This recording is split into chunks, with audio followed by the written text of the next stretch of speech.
Hello बच्चों, चलिए तो आज हम लोग पढ़ते हैं किरचॉफ का द्वितीय नियम कक्षा 12वीं भौतिकी अध्याय 3 के अंतर्गत किरचॉफ का नियम पढ़ते हैं। बच्चों, हमारे चैनल में आप सभी का स्वागत है। अच्छे से पढ़ाई करते हैं। चलिए देखिए, इसके पहले हिस्ट्री को समझ लेते हैं, थोड़ा सा इसका इतिहास क्या है उसके बारे में थोड़ा सा जानकारी आपको होना ज़रूरी है। क्या है कि इसके पहले हम लोगों ने पढ़ा था बच्चों, इसके पहले पढ़ा था हम लोगों ने ओम का नियम पढ़ा था। ओम का नियम क्या था कि ये कोई विद्युत परिपथ है, सिंपल विद्युत परिपथ, जिसमें कि कोई जटिल नेटवर्क ना हो, कठिन ना हो।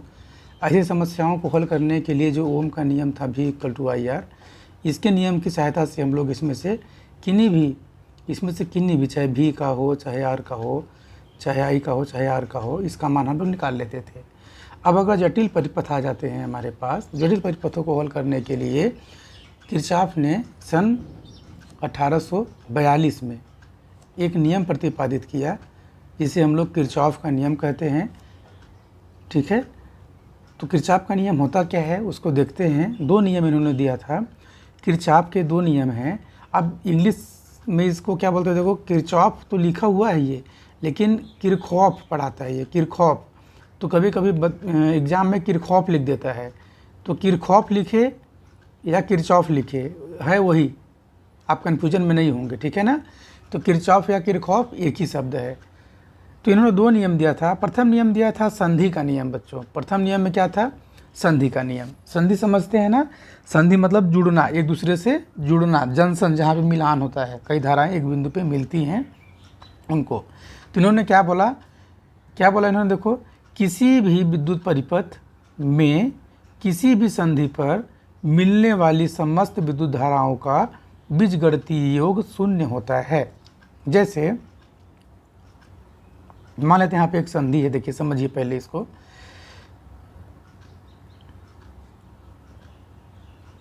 इसमें कई सारे रास्ते हमने बना दिया।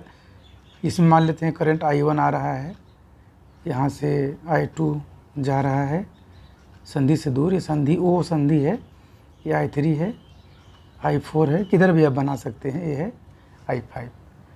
ये एक संधि हुआ। इस संधि पे मिलने वाली समस्त विद्युत धाराओं का बीजगणितीय योग 0 होता है। क्या होता है? 0 होता है। इसे गणितीय रूप कैसे लिखाएंगे हम लोग? गणितीय रूप में कैसे लिखेंगे इसको? देखिए, गणितीय रूप में इसको लिख सकते हैं सिग्मा I = 0। धारा का बीजगणितीय योग, सिग्मा मतलब योग, सिग्मा किसको दर्शाता है? योग को दर्शाता है ना। तो सिग्मा I = 0। अब यहाँ पे उन्होंने बताया कि संधि की ओर, नोट में लिखेंगे इसको, संधि की ओर आने वाली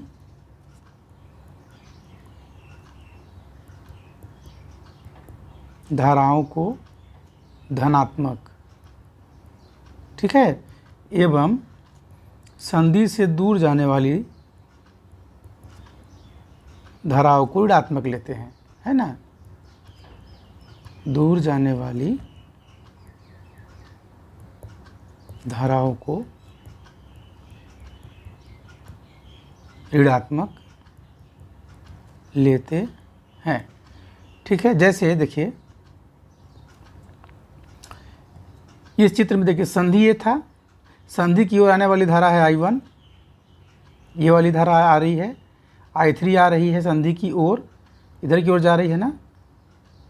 बस 2 धाराएं आ रही हैं।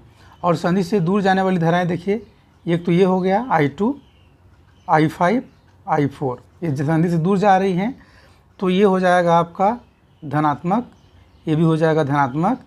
I2 जा रहा है तो हो जाएगा ऋणात्मक, I4 जा रहा है तो ऋणात्मक, I5 जा रहा है तो ऋणात्मक। इसको ध्यान देना, संधि की ओर आने वाली धाराएं धनात्मक, संधि से दूर जाने वाली धाराएं ऋणात्मक लेते हैं, है ना। चलिए अब यहाँ पे बीजगणितीय योग कैसे लिखेंगे? देखिए, जैसे संधि की ओर कौन आ रहा है? एक आ रहा है I1, एक आ रहा है I3। तो लिखिए यहाँ पे I1 + I3 दोनों प्लस में हैं। फिर आगे -I2 दूर जा रही है ना, I4 भी दूर जा रहा है, तो माइनस में रहेगा, I5 भी दूर जा रहा है तो माइनस में रहेगा। इसका योग क्या हो गया 0, ये इसको उन्होंने बताया।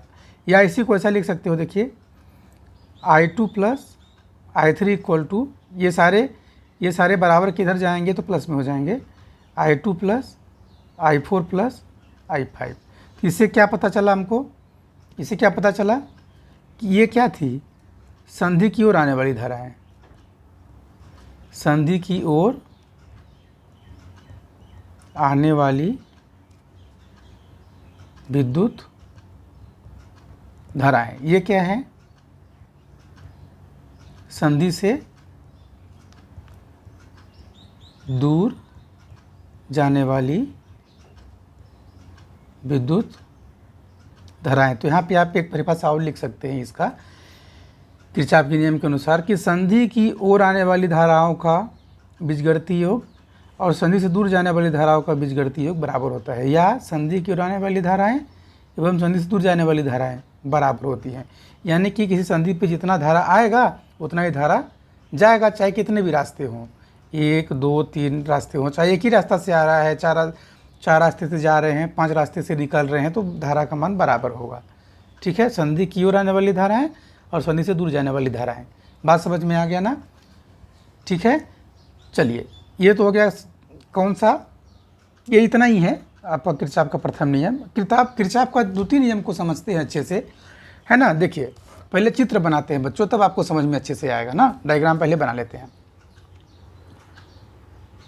समझिएगा अच्छे से।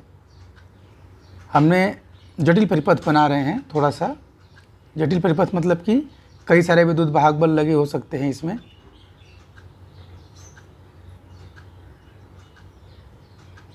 ये ऐसे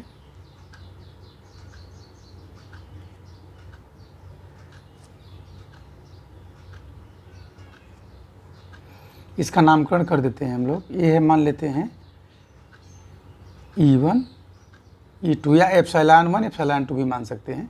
ये है प्रतिरोध R1, प्रतिरोध R2 और यह प्रतिरोध R3। अब देखिए बैटरी के धन सिरे से धारा निकलती हुई इधर आती है। मान लेते हैं यहाँ पे धारा का मान है I1, यहाँ से धारा निकल रही है जो है I2। अब ये धारा इधर की ओर आ रही है और इधर से मिल के इधर आगे बढ़ेगी तो यहाँ पे धारा का मान क्या हो जाएगा, I1 प्लस I2।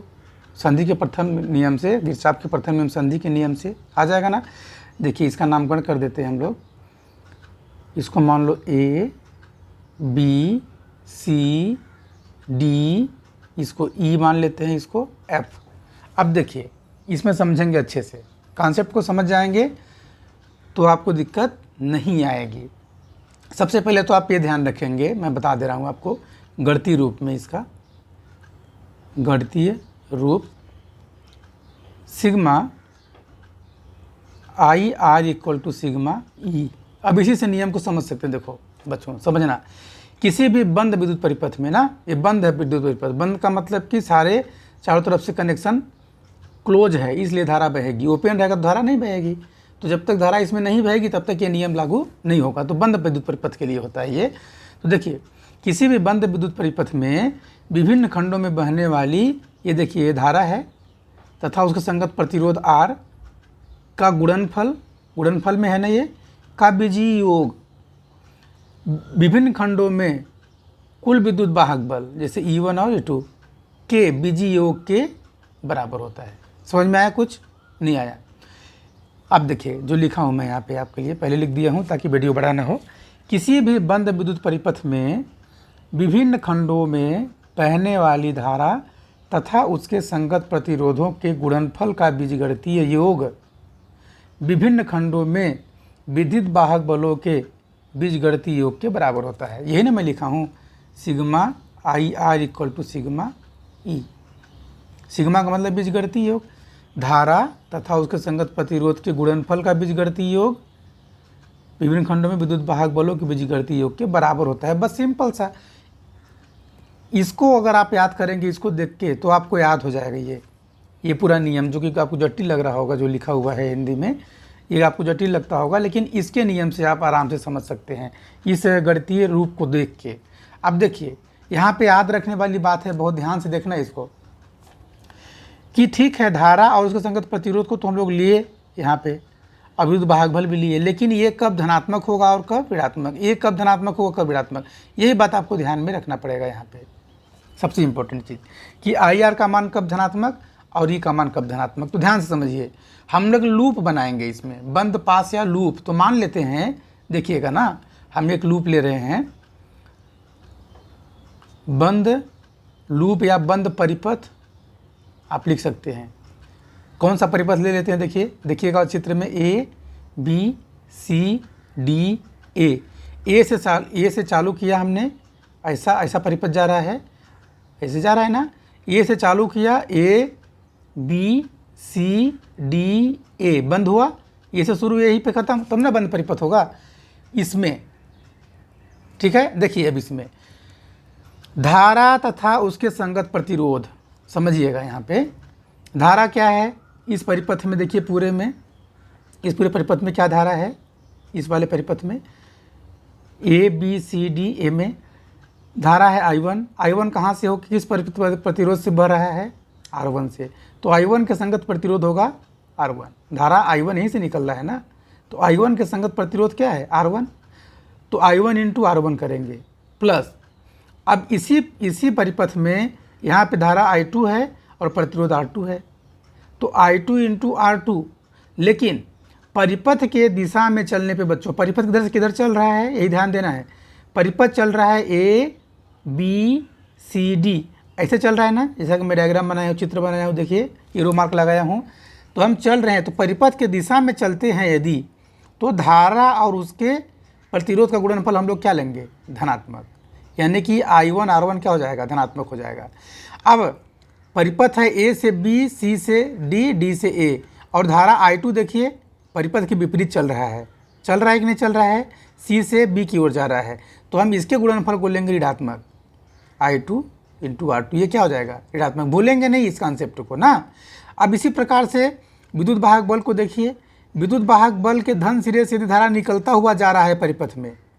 देखिए विद्युत वाहक बल के ये धन सिरे से धारा निकल रही है और परिपथ के दिशा में चल रहा है, जो हमने परिपथ लिया है यहाँ पे, इस परिपथ की दिशा में चल रहा है। तो विद्युत वाहक बल को धनात्मक लेंगे, और परिपथ के विपरीत दिशा में अगर प्लस मिल रहा है तो उसको हम लोग किस में लेंगे, उसको किस में लेंगे, हम लोग ऋणात्मक में लेंगे। बात समझ में आ रही है ना। तो जैसे कि देखिए हमने तो ये तो लिख लिया, इस परिपथ में I1 इंटू R1 और I2 इंटू R2 को हमने समझ लिया प्लस और माइनस में। ठीक है, अब विद्युत वाहक बल क्या लिखेंगे, E1 धनात्मक हो जाएगा और E2 ऋणात्मक हो जाएगा।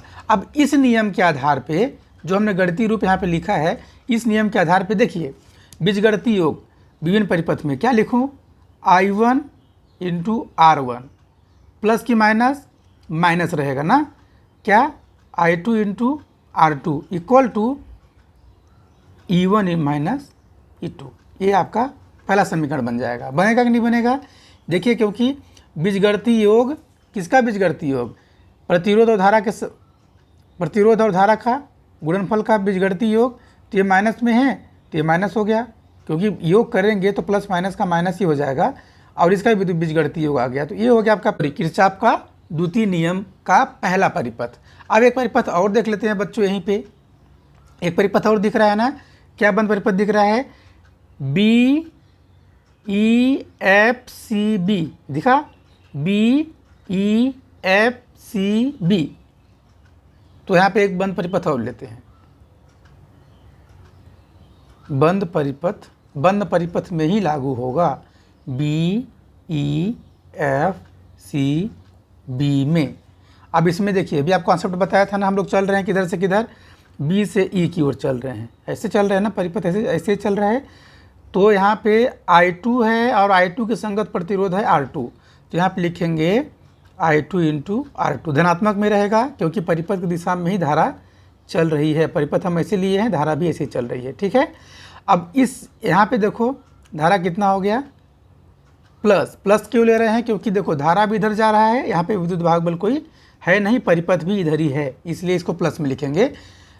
I2 plus I1 plus I2 है ना, I1 plus I2 into R3 equal to, इस परिपथ में जो मैं लिया हूँ BEFCB में विद्युत वाहक बल कितना है, E2 है। तो यहाँ पे लिख लेंगे हम लोग क्या, E2। ये हो गया आपका क्या, समीकरण 2 समीकरण बने कि नहीं बने यहाँ पे, यही किरचॉफ का नियम है बच्चों, इतना आसान है।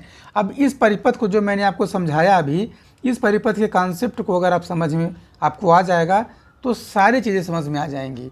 यहाँ से एक क्वेश्चन 5 नंबर का या 3 नंबर का, या तो खुद यही आ जाएगा, किरचॉफ के नियम के आधार नियमों को लिखिए, और दूसरा ये नहीं आएगा तो इसके बेस पे न्यूमेरिकल आता है, उसको हम लोग लगा लेंगे, सीख लेंगे आगे।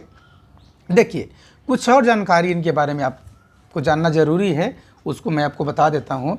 जो प्रथम नियम है, इस नियम को हम लोग बोलते हैं किरचॉफ का धारा नियम भी कहते हैं इसको। प्रथम नियम क्या बोलते हैं, क्या बोलते हैं,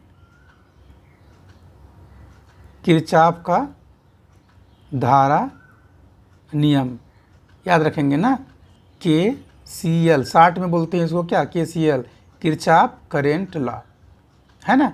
दूसरा इसके बारे में जानकारी आपको होनी चाहिए, यह आवेश संरक्षण के सिद्धांत पे काम करता है, भूलेंगे नहीं ना, किस पे, आवेश संरक्षण के नियम पर आधारित है।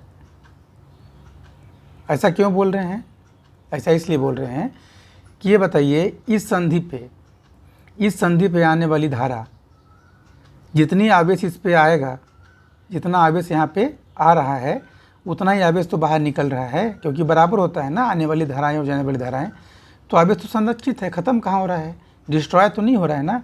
तो इसीलिए इसको बोलते हैं आवेश संरक्षण के नियम पे ये काम करता है। दो चीज़ें इसमें आप याद रखेंगे, और 2 चीज़ें इसको भी आप लोग याद रखिए। द्वितीय नियम को क्या बोलते हैं हम लोग, वोल्टता नियम बोलते हैं बच्चों। क्या बोलते हैं इसको, द्वितीय नियम को क्या बोलते हैं, वोल्टता नियम, भूलेंगे नहीं ना।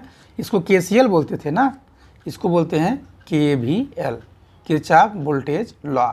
तो किरचॉफ वोल्टेज लॉ अगर पूछ दिया एग्जाम में तो आपको समझ में आ जाना चाहिए कि दूसरा नियम है। दूसरी पॉइंट इसमें यह है कि किरचॉफ का द्वितीय नियम ऊर्जा संरक्षण के नियम पर आधारित है। ये किस पे, ऊर्जा संरक्षण के नियम पर आधारित है, भूलेंगे नहीं बच्चों इसको। पहला नियम किस पे आधारित था, पहला नियम किस पे आधारित था, आवेश संरक्षण के नियम पे काम करता था ये, और ये ऊर्जा संरक्षण के नियम पे काम करता है। बात समझ में आ रहा है।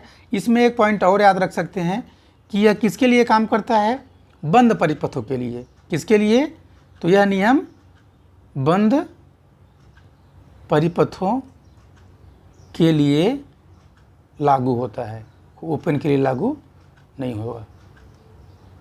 ये आपका पूरा किरचॉफ का नियम हो गया। इसके बाद बच्चों हम लोग देखेंगे क्या, व्हीटस्टोन सेतु का सिद्धांत, जो कि बिल्कुल किरचॉफ के नियम पर आधारित है। ठीक है, आप इसको अच्छे से पढ़ लीजिए। नहीं समझ में आता है बच्चों तो कमेंट करिए, फिर आपको मैं फिर से एक बार समझा दूंगा।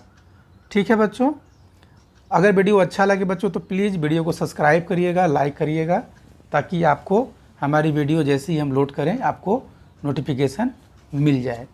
ठीक है, धन्यवाद।